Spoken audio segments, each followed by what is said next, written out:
News, your home for real news in Brevard County. My name is Kevin Jeffrey, your moderator, and we're missing our co-hosts, Katie Delaney and Stell Bailey, but we have a special guest for you, Bob Sox, a former Titusville City Councilman who is joining us today, and we're thankful to have you here, Bob. Thank you. Our quote of the week is this, and guess where it comes from some of the most unlikely places, one of the most unlikely places that you would believe. This is actually from John Lennon, but notice what he says. The people have the power. All we have to do is awaken the power in the people.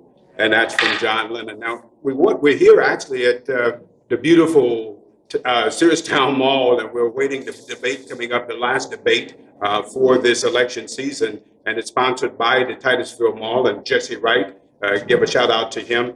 And so he's done a yeoman's work in being able to sponsor a couple of debates. And so we're happy to be here. On this week's episode of Brevard News, we want to look at several things. One, Tobiah officially resigned from Valencia College. Also, no response from the Titusville Police Department. And I wonder, should people be calling for an FDLE investigation into that? 80 firefighters have resigned from Brevard County since January, 80 and counting. And then we will have our interview with Bob Sox. Now, let's go back to where we were last week, and the Titusville police visited the home of a resident who posted unfavorable pictures of mayoral candidate Andrew Connors. And so we talked about it last week, and there's crickets. There's no response at all. There's no response from Chief Lau. There's no response from the city. The citizens have a right to know what's going on with this. And there is no response at all, and I think it's egregious. And I really think, and we'll talk to you about it, that maybe there should be an FDLE investigation. Now, I went on the FDLE website, and they said this about an investigation, that the executive or FDLE executive investigation handles investigations ordered by the governor and conducts complex cases where public officials are suspected of criminal activity. In addition, executive investigations conduct background checks for governmental agencies and statutory authority is required. Now, they give a phone number here, and I really think that if we don't hear anything from the citizens, the Titusville officials, that we really should look into this.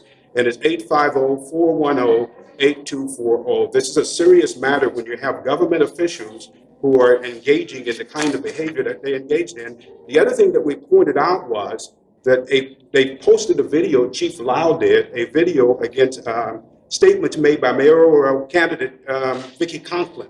And so no public statement was offered by the city of Titusville about any of this. And so it was made known that this was illegal, that it was against campaign finance. The video was taken down, but there was no public statement made by Chief Lau. There was no public statement made by the city of Titusville. The question is, where's the ethical responsibility? Particularly for Chief Lau, I would hope that he would be a better leader than that for his officers. Also, we have upcoming events that we want to talk about. Oh, well, let's go back. Tobiah. I don't want to forget John Tobiah. That's our friend. He resigned from Valencia College. John, I almost forgot you. He resigned from Valencia College, and we just happened to have a report here in my crusty old hands of what the potential policy violations were. And so the school outlined the results of his investigation, and it's a 20-page report. You can go on the Florida Today, and they have an article about it. And this is from Valencia College Director of Human Relations, Lauren Kelly. Now notice she says these things are some of the problems that they had with Tobiah. Metadata from spreadsheets and other documents showed Tobiah staffers had at least some involvement with the majority of class materials for his recent online and hybrid classes. Staffers had access to his faculty email account and would directly communicate with his students without disclosing emails were not from Tobiah. Staffers had access to personally identifiable student information, some of which may have been protected by law. County staff may have covered at least some of Tobiah's faculty responsibilities while he was out of the country on a trip to Italy while teaching during the 2023 summer term. Tobiah admitted never seeking resources from the college to help him manage his courses or campus technology, and repeatedly sought to minimize his staff's involvement in his duties, while school officials said it was contradicted by evidence. And Tobias denied similar allegations in 2013 that a legislative aide during his state house tenure performed school-related duties, but a review showed the aide had written or modified several related course-related documents. Now, Tobias did say in a public statement that, in fact, he says the majority of these documents within the online and partial online courses was taught in recent years, and they were authored or modified by non-Valencia employees, the report said. And so he denies all of this, is what I meant to say. And so he says there were no staffers that were grading papers, so forth and so on. But Valencia College did not agree with that, and he is now, he resigned. And so I don't know if that was a forcible resignation, but he resigned from Valencia College and is no longer with them. And so that's the news that we have today concerning what's going on in Brevard County. And we want to turn now to Bob Sox. This is a very interesting gentleman that I have sitting with me. He's a longtime resident of Brevard County. He's been in Brevard County for 56 years. Bob, I think 56 years ago, what am I, 63? I was 7 years old when you moved there. You're making me feel old. You remember me? So 7 years old. Bob, you've been around. You are a part of the Brevard County Financial Investment Committee. And really, one of your better gigs is probably that you are the port ambassador. Would that be the case? I was appointed port ambassador at Port Canaveral by Ray Sharkey, who was port commissioner in 1998. So I've been port ambassador for 26 or 27 years now. And we do not get paid. It's a public relations and an honor to be a port ambassador. Each commissioner gets to appoint 2 ambassadors. And we're very involved with the port. We have a port commission meeting this coming Wednesday, 9 a.m. Public is certainly welcome to come or watch on Facebook or whatever. Port Canaveral, the second largest cruise port in the world. This winter, we will have 16 cruise ships ported at Port Canaveral, including Princess Cruises, never been there before. Celebrity Cruises. And that's the Love Boat Cruise. That's the Love Boat Cruise. Princess. The Caribbean Princess. We're going to do 23 cruises out of Port Canaveral this winter, doing 6 and 8 day cruises to the Eastern and Western Caribbean. The Celebrity Equinox is going to be here. We've never had, to my knowledge, Celebrity home ported at Port Canaveral. The Carnival Venezia, most people never heard of it. It was a Costa Cruise Line ship that Carnival took over during shutdown and converted to what they call the Italian style of Carnival cruising. It's going to be here all winter. Gorgeous ship, very few children, wasn't built for kids. And that's probably a good thing. 2 Norwegian cruise ships will be here this winter, along with our regular cruise ships. So you're going to have a lot of traffic this winter. And we will become the #1 cruise port in the world again, fiscal year 24-25. You said you've been doing this for how long now? I believe this is my 27th year. Wow, a long time. But Kevin, what I didn't tell you is I also work at the port for a private company. Okay. We do embark, debark, port touring, and transportation of cruise passengers to and from Orlando Airport, Sanford Airport, Melbourne Airport, as well as crew. Okay. Well, you're busy, man. You obviously haven't really retired, have you? Let's talk about some of the things that are going on in Brevard County. You would probably be uniquely qualified to deal with some of the things that we have going on here. Let's look at, first of all, just in Brevard County, starting with Titusville. There's been a lot of problems in Titusville here this year. A lot of the residents are not happy. You saw or heard of the survey where only, I think, about 25% of the people are happy with the direction of the city of Titusville.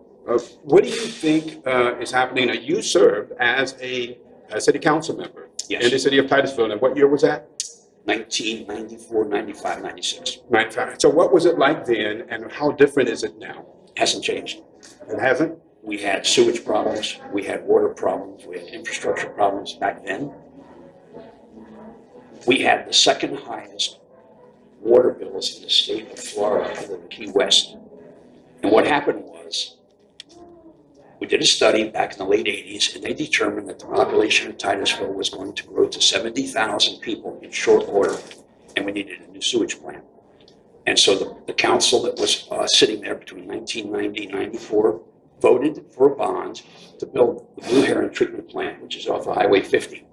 And we floated a bond, I'm thinking it was $105 million, and everybody pays for that. And our water bill stayed the same, it was the sewage bill, quadrupled. because in Titusville, you pay for water and sewage. People were very mad, very upset. The three people who were up for election in 1994 negated to run, which allowed 3 seats open, and we had 15 candidates. So we had a wide, diverse group of people running. We had a primary, and then we had the general election. I was elected. I'm proud to say I got the most number of votes, and I ran my entire campaign for $1,200. Wow. This is what I did. I had 20 campaign signs, and they were like red, white, blue, whatever. And every 4 or 5 days, I would take that grouping of 20 and move them to a different location, and a different location, and a different location. So people said, "Wow, you got the whole town covered, Bob." But I only had 20 signs, and I never bought any more. So tell me, what about the engagement with the citizens? Was there a difference in the and I will say this about the city of Titusville: there is pretty good engagement with the citizens, and I think Dan Diesel. I tip my hat to Dan Diesel. He's done a pretty good job of engaging with the citizens. Much better engagement than what you find with the county commission, right? But is that about where it's been, or has it changed? So when we were on council, prior to our being on council and after we were on council, we had the killer bees. 3 ladies whose last name all ended with the letter B, who were relentless at those council meetings, at the county commission meetings, at every meeting. They had plenty of time, and they would beat you down, looking to make sure you were walking straight and narrow. So what was your response to that? Did you take it personally? I didn't take it personally. Okay. But we negotiated with the hospital. For example, our fire department, 95% of our fire department's runs were emergencies to the hospital. 5% were fires. And so we sat down with the board of directors of Parish Medical Center and explained to them that our taxpayers are paying to bring your customers to you, and we're not getting reimbursed. And they negotiated that evening and gave us $250,000, if I'm not mistaken, and free medical exams for all of our public safety people, our police and fire. And at the end of the meeting, one of the killer bees came up to me. She says, "You know, Bob," she says, you sold out too cheap. Anyway, I believe it has continued. I'm not sure. But, there's been a big change with Parish now. They merged now sort of with Health First as of this week. Correct. Where Health First people can go to Parish Medical Center now. Okay. It wasn't that many years ago, because I'm Health First. I've been with Health First since the day they started. They kicked 13,000 Health First patients out of the parish in one fell swoop. And I couldn't understand who would give up 13,000 customers. They did. So now we're back. So there's a controversy with regard to Parish. So we have Randy Fine that believes it's a corrupt organization. Yeah. Your response to that? It's a nonprofit. Maybe they do need a change in upper leadership that's been there for decades, but that's not for me to say. Do you believe that McIntyre should be making over $500,000 as a CEO? So Parish, if I saw my figures correctly last year, grossed out at about $684 million. That's a huge business. And under normal conditions, he'd be making a lot more. But should he be making that at Parish? Probably. Okay. Yeah. What would you do to change Parish? They have a bad reputation as far as the people are concerned. I mean, if you talk to people in the city of Titusville, and I have, everyone looks at Parish in a very negative way. Why is that? What do you think that they've done? And have they earned that reputation? It's probably built up over many years where, for example, your friend had a bad experience and the word spreads about him. She had a bad experience, the word spreads. So everybody says, wow, Parish, don't go there, just Parish. Right. I think that's the joke now. Don't go to Parish unless you perish. I went to Parish for years under Health First. Never had a problem. I was very satisfied. You mentioned the sewage spill in the city. That's been going on. And why is this continually going on, Bob? And why has it not stopped? The sewage spill at Sandpoint Park a couple of years ago, the sewage spill at the pumping station at South Street was such an eye-opener to me. I'm thinking that was about 5-6 years ago, where the sewage spill was so intense and went on for so long If you can picture South Street, there's a little house they built to replicate the older homes along the river. And sewage spill was so strong, the house to the right, which would be to the south, it took the seawall out. And these people had just moved in within a couple of years, they built a brand new seawall. That's how strong the sewage spill was. Went on for, like, if I'm not mistaken, over 2 days. So why has this not been solved? And that's the question. And so then on the backside of that, the Clean Water Act that was passed by the city, by the residents of the city, and your response as to why the city council has not ratified it. No excuse. In my estimation, it should have been ratified. 80-some% of the voters voted for it. So that's a slap in the face to the voters. I know there's like little picks and little. Yeah, but that's not their responsibility to pick through it, is it? No. Isn't it the responsibility of the city council Yes, it is. to actually ratify what the citizens voted for, right? Yes, it is. So there is no excuse? There's really no excuse for the sewage spills when there's so much money available in that Save Our Indian River Lagoon Fund that's not being utilized. I'm not sure how you go about getting it. There's a committee of 10 people who make the selection, then it goes to the county commission. But, we had 60,000 gallons last week. Bombay had 500,000 gallons last week. So it's been going on for years now. So this is a problem all throughout the county All as throughout well. the county. So why throughout the county? What is the origin of this problem? I've often thought that there's sensors on these pipes, and when there's a leaky pipe or a disconnect or there's a problem, that they can stop the flow immediately instead of allowing it to go on for hours and then do the repair work after all the damage has been done. But Titusville's had a sewage leak problem for years. Give me your top 3 issues that you think are facing Titusville and North Brevard. What are you see as the top 3 issues that you think really need to be dealt with? Growth, infrastructure, and leadership. What about growth? And speak on each one of those. I'm hearing from people in Titusville that there's too much growth. The infrastructure hasn't caught up to the growth.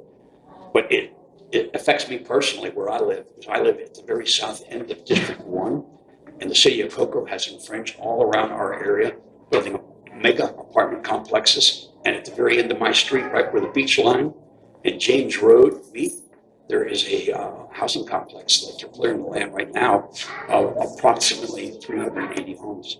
And so we're being overwhelmed by growth. And I can't understand how the city of Cocoa, city council can approve these projects on a 2-lane road, which is 524. And if you want more information, take a drive tomorrow. 524 is a 4-mile road, starts at Clear Lake, ends at 520. You only have to go half of it. The Clear Lake to I-95, and look at what's happening. Particularly down that Friday road, it's really a narrow road, but you got ditches on both sides of it. At the north end is where they are building this large housing complex. We're running out of time, and I want to have you back on, but just want you to give us some understanding of what could you do if you were on the city council today. What would you do with this to actually engage the citizens that would be different from what's going on now? I would have, I'd have town halls. I would open up the city. It sounds to me like a lot of the information is not getting out to the citizens, or it's being kept within City Hall, is from what I see on Facebook, and I see the high water bills. I haven't seen the high water bills for 30 years. And some people don't get any satisfaction out of their complaint to the city. That may have improved. But I'd open up the line of communication. That, to me, communication is the key to success. If you fail to communicate, you're doomed to fail. Bob, thanks. We're going to have you on. You have a wealth of information, and I'd love to talk to you a little longer. We're up against the time limit now. Certainly. That brings us to my 2 cents. The city of Titusville has been overrun by a cabal, and this is my opinion, and it has its grips on the levers of this city. The consortium of government, foundation, lobbyists, and private businesses are ingratiating themselves to the detriment of the people of this great city and North Brevard. The cabal consists of the same actors on every board and organizations throughout North Brevard. They are picking winners and losers due to their control over the flow of the money through embeds. It's cronyism. I have talked to many small businesses and citizens in Titusville who know what the problem is. They tell me what the problem is. They know what the problem is. Some businesses complain of having to use city-favored businesses in order to have any chance of getting anything done in the city of Titusville. And I've also talked to small business owners who wanted to open businesses and they can't because of the regulations are just so stifling. It's like the one dictator said, for my friends, anything. For my enemies, the law. And that's what many feel like that they're up against. Worse is that members of this cabal are in bed with the developers who are doing the bidding of Agenda 30, the sustainability plan to reshape Titusville into the image of the globalist. This is not a political issue. It is not a political issue. It's really an ethical issue. And it's you got to look at not what's right, who's right, but what's right. And that should be the focus. You have the opportunity to do something about this coming Monday. Stay away from voting for any member currently in office or running for office that has any association with the members of this cabal. They will not help you going forward. And it's like what has been said about others in office. If they were going to do it, they would have done it by now. You have currently a city council who refuses to ratify a clean water amendment that was passed by 82% of the city of Titusville. It is utter contempt for the people. And that's what we've been dealing with. And only you are going to be able to change it. You are the ones that can stop it. And you do it by electing good politicians, one politician at a time. Don't take my word for it. You do your own homework. You check into the Agenda 30. You check into the sustainability plan, and you see where it's leading. And you will come to the same conclusions that we've come to as well. You have a wonderful week. Thanks for joining us. Be sure to like, share, and subscribe our podcast, and we'll see you next week.